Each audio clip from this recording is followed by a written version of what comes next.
The gavel slammed down, the sound echoing in the otherwise silent courtroom, and in that moment, I knew my life was irrevocably altered. The weight of the judgment pressed down on me, suffocating me more surely than any physical blow could have. Years of building, striving, and dreaming, all reduced to ash in a single, brutal pronouncement. They smiled, smug and victorious, as I stood there, a woman stripped bare, financially and emotionally. They thought they had broken me beyond repair. They thought wrong. If you'd lay down your life for your sister, subscribe now. My world had been built on a foundation of family, or so I believed. My brother, Marcus, and I had always been close, or at least that's how I remembered it. Growing up, we shared secrets whispered in the dark, built elaborate forts in the woods behind our house, and dreamed of conquering the world together. As we got older, our paths diverged somewhat. I poured my energy into building a business, a small design firm that slowly but steadily grew into something I was incredibly proud of. Skylar was the name above the door, and it represented every late night, every risk, and every ounce of passion I possessed. Marcus, on the other hand, seemed to drift. He bounced from job to job, always searching for the next big thing, the shortcut to success. I often helped him out financially, never thinking twice about lending a hand to my brother. I believed in him, even when he didn't seem to believe in himself. My mistake was believing that familial loyalty ran both ways. That naivete would be my undoing, at least temporarily. The first sign of trouble was subtle, almost imperceptible.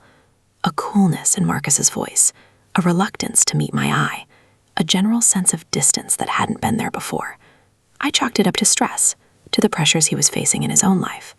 I was too busy with my own ventures to pry, too trusting to suspect anything more sinister.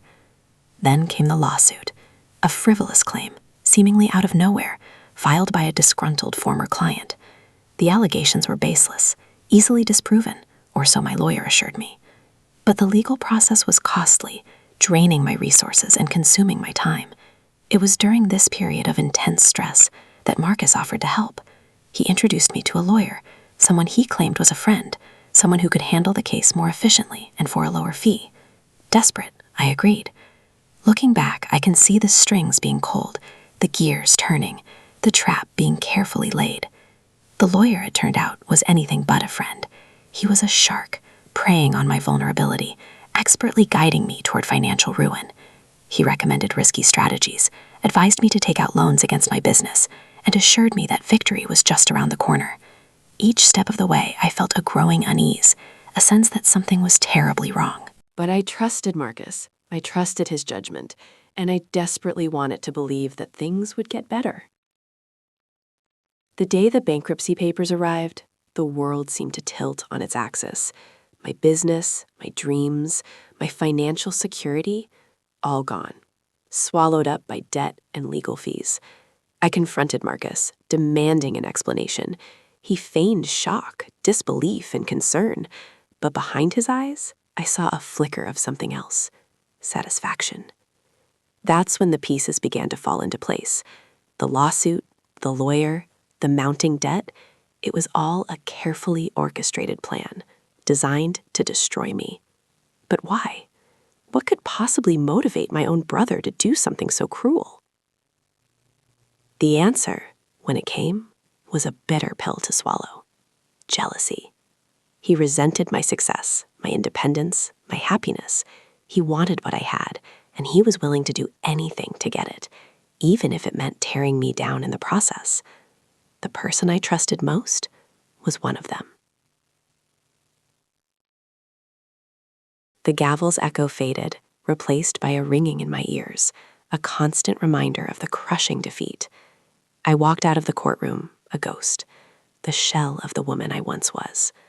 Skylar, my company, my life's work, was gone.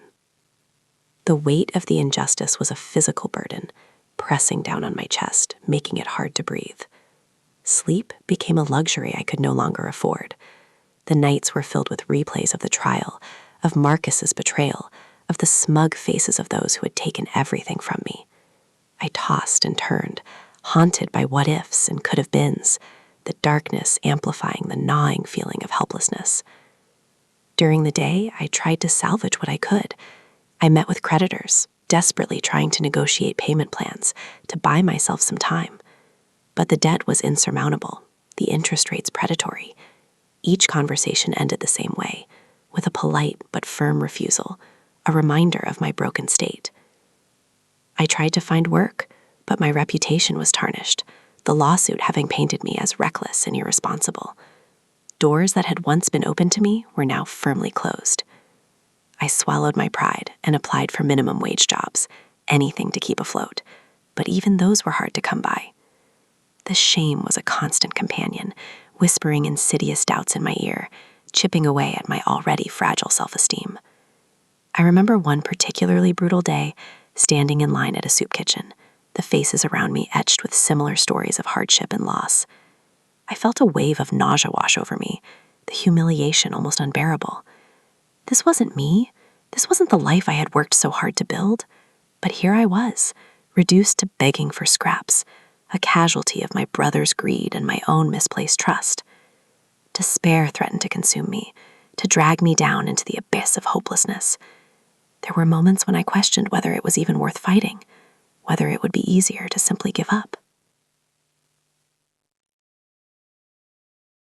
But then I would think of my father, of the values he had instilled in me: resilience, integrity, and a refusal to back down in the face of adversity.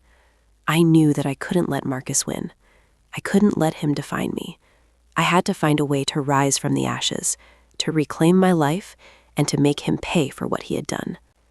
The anger began to simmer, a slow burn beneath the surface of my despair. It was a dangerous emotion, but it was also a powerful one, a source of strength I hadn't known I possessed. I started to document everything, meticulously recording every detail of the lawsuit, every conversation with Marcus and the lawyer, every financial transaction. I knew that I needed evidence if I was going to expose them, and I was determined to leave no stone unturned. It was a painstaking process, requiring hours of research and careful analysis. I spent countless nights poring over documents, searching for inconsistencies, for clues that would unravel their web of deceit. Slowly but surely, the pieces began to come together, revealing a pattern of fraud, manipulation, and outright lies. The more I uncovered, the more determined I became to seek justice. This wasn't just about me anymore. It was about holding them accountable for their actions, about preventing them from doing this to anyone else. I knew that it wouldn't be easy. They were powerful, they were ruthless, and they had a lot to lose. But I was no longer the naive, trusting woman they had manipulated. I had been forged in the crucible of betrayal, and I had emerged stronger, more resilient, and more determined than ever before. They thought they had broken me. They had only awakened a sting giant. The weight of the betrayal pressed down on me. Marcus, my own flesh and crimson, had orchestrated my downfall. He'd watched me struggle, pretending to be my confidant while tightening the noose around my neck. The sleepless nights blurred into weeks, each sunrise a painful reminder of what I had lost. I tried everything to mitigate the damage, contacting former clients, begging for a second chance, a small project to prove that I wasn't the failure the lawsuit had portrayed me to be. But the whispers had spread. The doubt had taken root. My phone remained silent, my inbox empty. The silence was deafening. I even considered swallowing my pride and asking my parents for help, but I knew they were already struggling, their retirement savings depleted by medical bills. I couldn't burden them with my problems, not when Marcus, their golden boy, was living high on the hog thanks to my demise. That thought fueled the burning ember of revenge that was now my constant companion. I started frequenting the local library, spending hours researching legal loopholes, financial fraud, anything that could give me an edge. I became a ghost in that building, a silent observer, absorbing information like a sponge. The librarians, initially concerned by my haggard appearance and obsessive behavior, eventually warmed up to me, offering me coffee and quiet encouragement. They became my unlikely allies in this lonely war. One evening, while sifting through a mountain of documents, I stumbled upon something that made my blood run cold. It was a small detail, buried deep within the fine print of a loan agreement, a connection between Marcus and the lawyer who had handled my case, a connection they had desperately tried to hide. It was the first crack in their carefully constructed facade, the first glimmer of hope that I might actually be able to expose them. I felt a surge of adrenaline, a renewed sense of purpose. The game had changed. I was no longer just trying to survive. I was hunting. The discovery of that connection was a turning point, but the road ahead remained shrouded in darkness. I was still broke, still jobless, and still reeling from the emotional wounds inflicted by Marcus's betrayal. The weight of my situation was crushing, threatening to extinguish the fragile spark of hope that had flickered to life. One particularly bleak morning, I found myself standing on a bridge, staring down at the churning water below. The city noises faded into a dull hum, and all I could hear was the whisper of the wind and the pounding of my own heart. The temptation to simply let go, to surrender to the despair that had consumed me, was almost overwhelming. It would be so easy, I thought, to just end it all, to escape the pain and the humiliation. The world would be better off without me, a failure, a burden to everyone around me. But then a flash of memory pierced through the darkness. My father's face, his voice echoing in my ears. "Never give up, Skylar. Never let anyone break you." His words were a lifeline, a reminder of the values he had instilled in me. I closed my eyes, took a deep breath, and stepped back from the edge. I couldn't give Marcus the satisfaction of knowing that he had destroyed me. I wouldn't let him win. The anger surged through me again, hotter and more intense than before. It was no longer just about revenge. It was about survival, about reclaiming my life, about honoring my father's memory.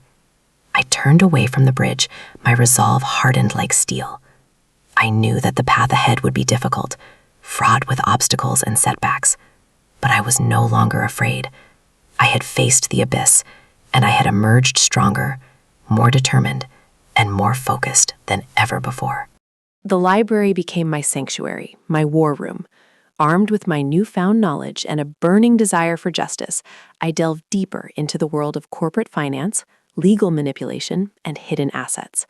I learned about shell corporations, offshore accounts, and the intricate ways in which the wealthy conceal their ill-gotten gains. I devoured books, articles, and online resources, absorbing information like a sponge. The librarians, sensing my newfound purpose, became even more supportive, providing me with access to restricted databases and offering me guidance on my research. I discovered that Marcus and the lawyer had been working together for years, using similar schemes to defraud other unsuspecting individuals. They had perfected their technique, preying on vulnerable business owners, draining their assets, and leaving them in financial ruin. The more I learned, the more disgusted I became. Their greed was insatiable, their ruthlessness unmatched. I knew that I had to stop them, not just for my own sake, but for the sake of all their future victims. I started to compile my evidence, organizing it into a comprehensive case file. I documented every transaction, every conversation, every connection between Marcus and the lawyer. I knew that I needed irrefutable proof if I was going to expose them, and I was determined to leave no detail overlooked. It was a painstaking process, requiring hours of meticulous work. I often worked late into the night, fueled by coffee and the burning desire for justice. Sleep became a luxury I could barely afford, but I refused to rest until I had gathered enough evidence to bring them down. As I delved deeper into their world, I realized that I was playing a dangerous game. Marcus and the lawyer were powerful and ruthless, and they wouldn't hesitate to silence anyone who threatened their operation. I knew that I had to be careful to protect myself and my evidence. I started using encrypted email, secure messaging apps, and other tools to communicate with my contacts. I avoided meeting anyone in person, preferring to conduct my business online or over the phone. I knew that they were watching me, that they were aware of my investigation, but I refused to be intimidated. I was no longer the naive, trusting woman they had manipulated. I was a warrior, armed with knowledge and a burning desire for revenge. The days turned into weeks, and the weeks into months. Slowly but surely my case file grew, filled with incriminating evidence that would expose Marcus and the lawyer for the criminals they were. I knew that the time was coming when I would have to act, to reveal my findings to the world. But I wanted to make sure that I had everything in place, that I had anticipated every possible scenario. I couldn't afford to make a mistake. My future and the future of others depended on it. One cold evening, while working late at the library, I received an anonymous message. It was a single sentence, cryptic and unsettling. They know. My heart skipped a beat. How could they know? Had I been careless? Had I left a trail? Paranoia washed over me, and I immediately shut down my computer, gathered my belongings, and hurried out of the library. I felt eyes on me, watching my every move. I quickened my pace, glancing over my shoulder, but I couldn't see anyone. The city streets seemed darker, more menacing than usual. Every shadow seemed to conceal a potential threat. I ran all the way back to my small, dingy apartment, the only place I felt safe. I locked the door, drew the curtains, and huddled in the corner, my heart pounding in my chest. I knew that I was in danger, that Marcus and the lawyer were closing in. But I refused to be intimidated. I had come too far to back down now. I had to find a way to protect myself and my evidence, to expose them before they could silence me for good. I spent the next few days in hiding, avoiding all contact with the outside world. I disconnected my phone, shut down my computer, and stayed inside my apartment, poring over my case file, searching for any weaknesses, any vulnerabilities. I knew that I had to be prepared for anything. They could try to intimidate me, to threaten me, or even to silence me permanently. But I was ready for them. I had anticipated their moves, and I had a plan in place. I had contacted a journalist, a respected investigative reporter who had a reputation for exposing corruption and holding the powerful accountable. I had shared my evidence with her, trusting that she would do the right thing, even if something happened to me. I knew that it was a risky move, but it was my only hope. I had to get the truth out there, to expose Marcus and the lawyer for the criminals they were. The waiting was agonizing, each minute stretching into an eternity. I knew that they could strike at any moment, and I had to be ready. I armed myself with knowledge, with determination, and with a burning desire for justice. They thought they could silence me. They were wrong. The day they tried to end me was the day their world began to crumble. I knew going to the press was a gamble, but I had nothing left to lose.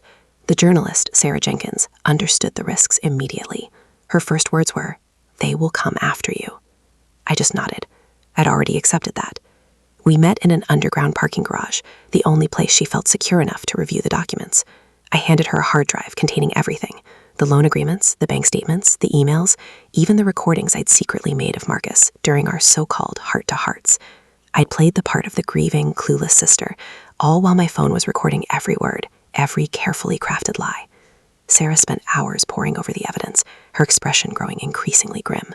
When she finally looked up, she said, "This is bigger than I thought. This is a pattern. They've done this before." That was the validation I needed. I wasn't crazy. I wasn't just seeing things. This was real, and it was happening to others. Sarah explained that she needed time to verify everything, to build an airtight case that would withstand the inevitable legal challenges. She also warned me that I would need to disappear, to go into hiding until the story broke. She connected me with a former law enforcement officer, a man named Ben, who specialized in witness protection. Ben was gruff and no-nonsense, but I sensed that he was a good man, someone I could trust. He arranged for me to stay in a safe house, a secluded cabin in the mountains, far from the city and the reach of Marcus and his lawyer. The isolation was difficult, but I knew it was necessary. I spent my days reading, meditating, and trying to quiet the constant fear that gnawed at me. I replayed every conversation, every encounter with Marcus, searching for clues I might have missed, for ways I could have prevented this from happening. I knew it was futile, but I couldn't help myself. The guilt was a heavy burden, a constant reminder of my own naivete. Ben visited me regularly, bringing me supplies and updates on Sarah's investigation. He also taught me self-defense techniques, showing me how to protect myself if Marcus's people managed to find me. I learned how to disarm an attacker, how to use everyday objects as weapons, how to disappear into a crowd. I became a student of survival, transforming myself from a victim into a fighter. One day, Ben arrived with a grim expression. "They know where you are," he said. "We have to move you." My heart sank. I knew this was coming, but I wasn't prepared. We packed quickly, grabbing only the essentials. Ben drove me to a new location, a small apartment in a different state. He explained that Marcus had hired private investigators to track me down, that they were using sophisticated surveillance techniques to monitor my movements. I felt a chill run down my spine. I was being hunted. I had to be smarter, more careful. Ben installed security cameras around the apartment, reinforcing the doors and windows. He also gave me a burner phone, a disposable device that couldn't be traced back to me. "Use this for emergencies only," he said, "and never trust anyone." I nodded, my hand trembling as I took the phone.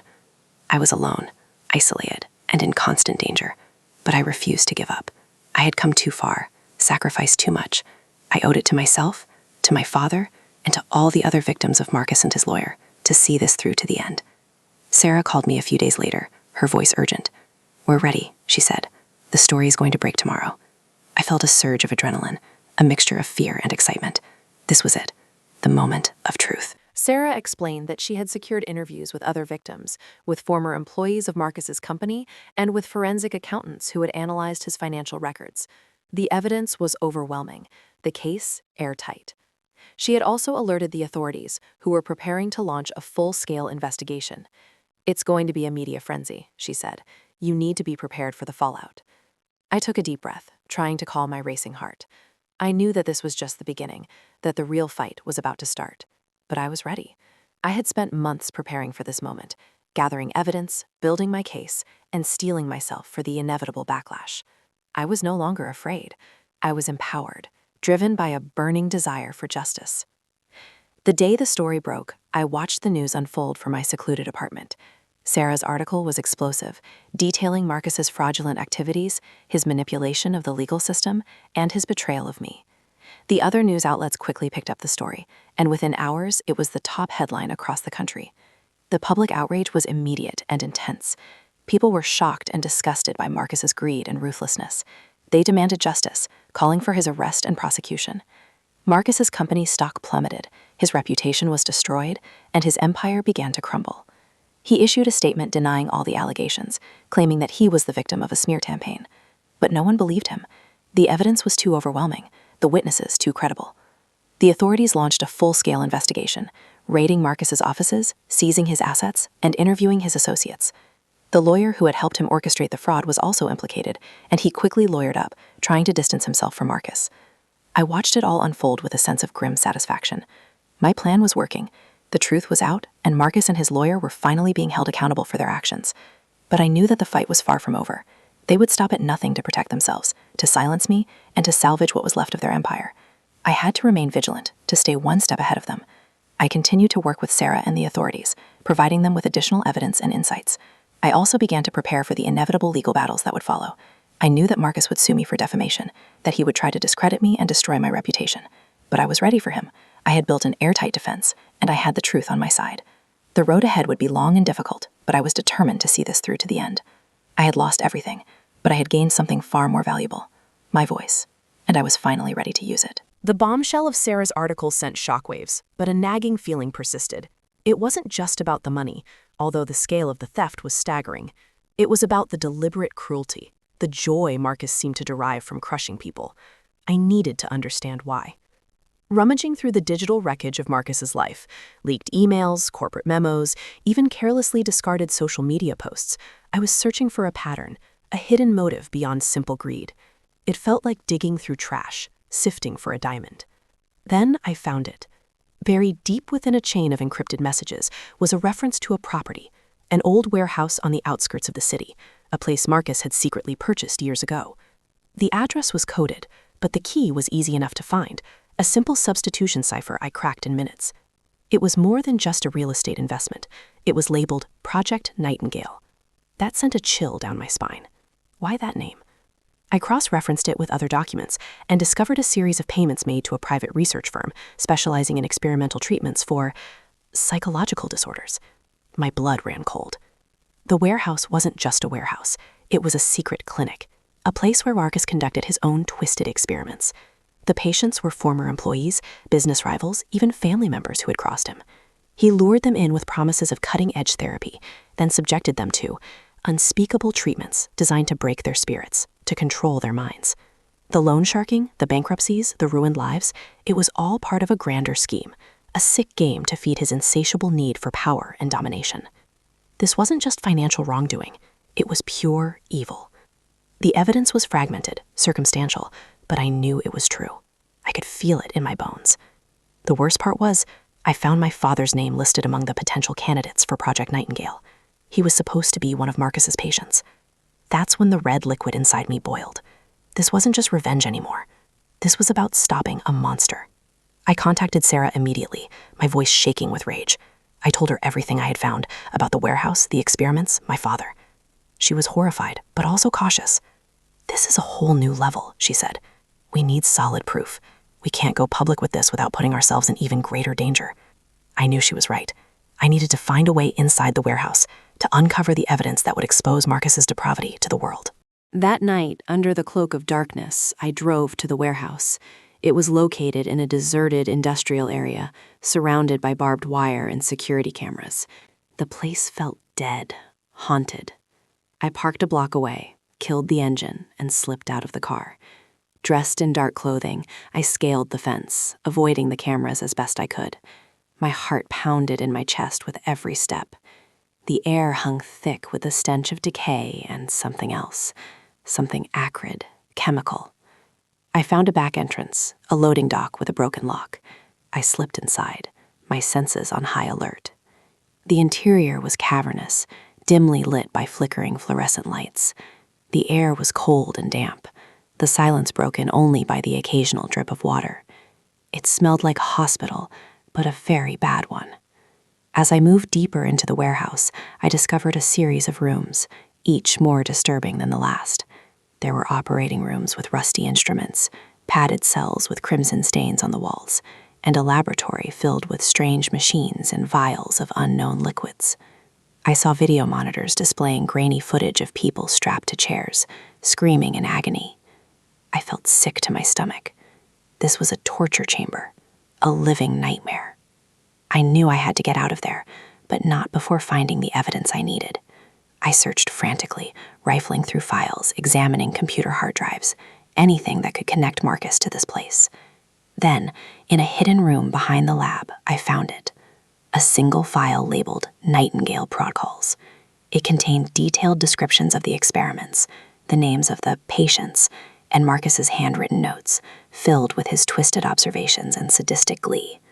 This was it, the smoking gun. As I copied the file onto a flash drive, I heard a noise. Footsteps. Heavy, deliberate footsteps coming closer. I froze, my blood turning to ice. They knew I was there.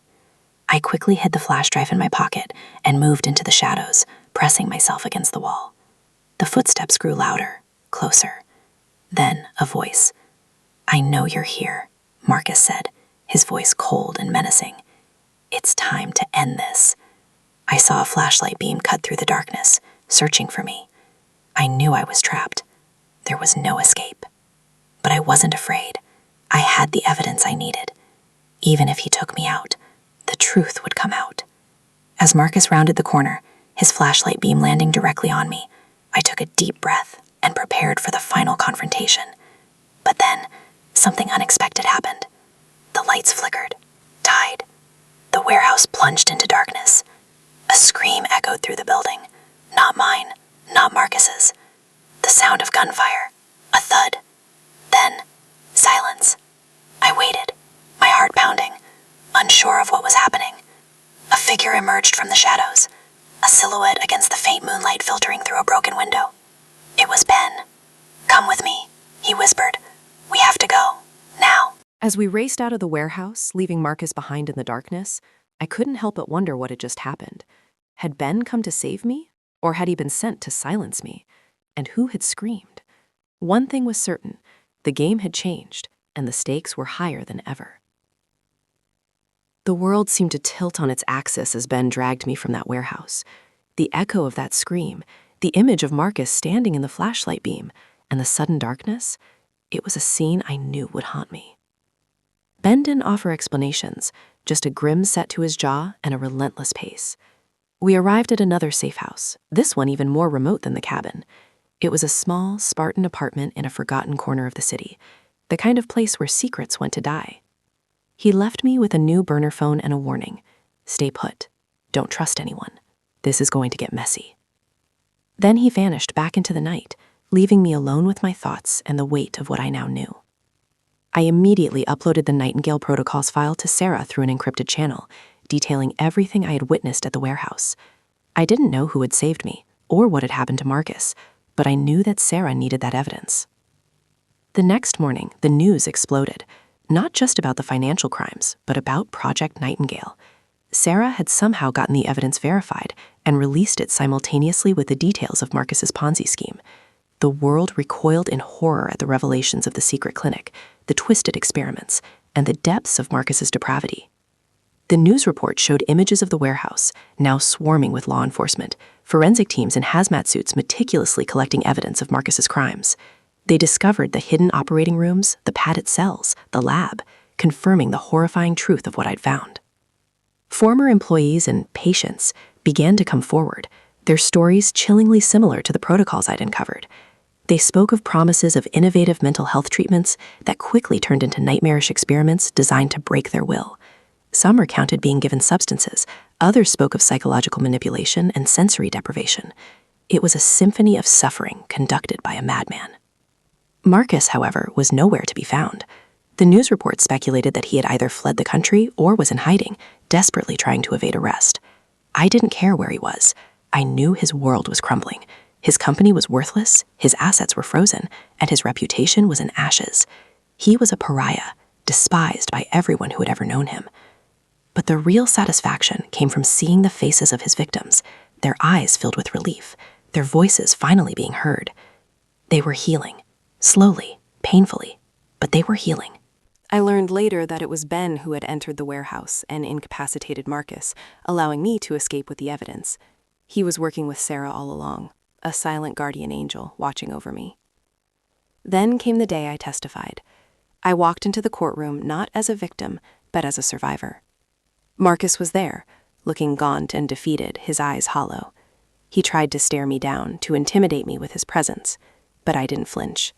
I looked him straight in the eye and told the truth, every horrific detail of his betrayal, his manipulation, and his cruelty.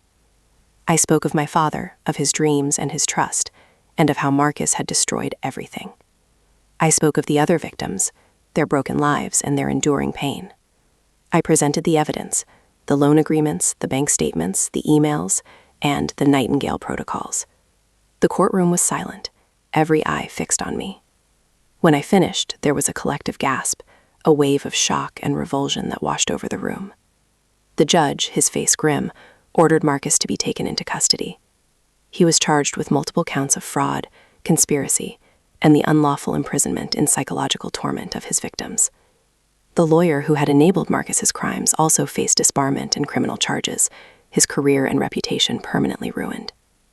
As Marcus was led away, he turned to me, his eyes filled with rage and desperation. He opened his mouth to speak, but no words came out. He simply stared at me, his face a mask of hatred and defeat. I just smiled. The trial was a media circus, but the outcome was never in doubt. The evidence was overwhelming, the witnesses credible, and the public outrage palpable. Marcus was found guilty on all counts and sentenced to spend the rest of his life behind bars. His empire was dismantled, his wealth seized and distributed to his victims as restitution. Project Nightingale was shut down, its secrets exposed to the world. The warehouse was demolished, a symbolic act of cleansing, a way to erase the stain of Marcus's evil. In the aftermath, I disappeared again, shedding my old identity and starting a new life far away from the city, far away from the shadow of Marcus. I never sought fame or fortune. I just wanted justice. I wanted to honor my father's memory and to help others who had been victimized by people like Marcus. I found solace in anonymity, in the quiet satisfaction of knowing that I had made a difference. Revenge isn't sweet. It's necessary. It's the fire that burns away the darkness, the force that rights the wrongs, the voice that speaks for the silenced. Would you have done the same? Let me know in the comments. Subscribe for more justice.